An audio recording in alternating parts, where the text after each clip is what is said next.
ako sa iyong mga kapatid. Salamat sa iyong pagmamahal. Salamat dahil namatay ka sa krus para sa akin.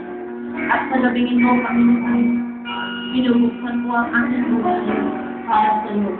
Patawarin niyo po ako sa aking mga pagkukulang, sa aking mga pagkakamali, sinasadya ko maluwin sa isip, sa salita ng wala. Panginoon, sa gabing ito, hinihiling ko po na ikaw'y manahan sa aking buong pagkatao. At sinasama mo ngayon yung Panginoon na isulat mo ang aking pangalan sa aklat ng buhay ayon sa iyong pangako. Mayroon akong buhay na walang hanggan sa iyong kaharian. Salamat po, Panginoon. Ngayong gabi, patuloy kong inihandog sa iyo ang aking buong pagkatao. Pagharian mo po ako, ngayon at magpapailan mo sa pangalan ng Jesus. Amen. Ako na lamang po ang mananalangin. Panginoon, salamat sa aking mga kapatid na narito sa iyong banal na harapan. Hindi isang aksidente na dinalakan sila sa lugar na ito. Dahil ito, Panginoon, isang dakilang plano na matagal na, Panginoon.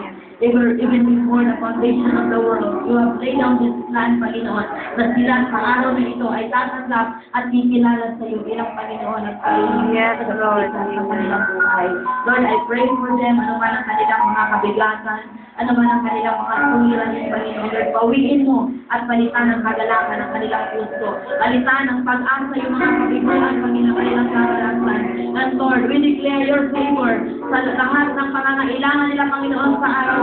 You will indeed provide because you are the great God na tumawag sa kanila at magpapalat sa kanila. At nangako, Panginoon, na bilang iyong mga anak, hindi mo sila iiwan, hindi mo sila mapabayaan kahit kailan, Panginoon. Lord, I declare na sa kanilang pamilya, ano man ang mga sitwasyon, Lord, tinatapos na, Panginoon, mayroon na silang bagong makikita, maganda ang buhay na nasa iyo, Panginoon. And I pray right now for the healing, inner healing. Meron ka mang mga bagay-bagay sa puso nila, maaaring mga nakalipas, Panginoon, nasaktan sila. Lord, I pray right now for your healing hands to be upon them in the name of Jesus Christ, our Lord, and by the power of the Holy Spirit that is working in this way. Okay, in the name of Jesus.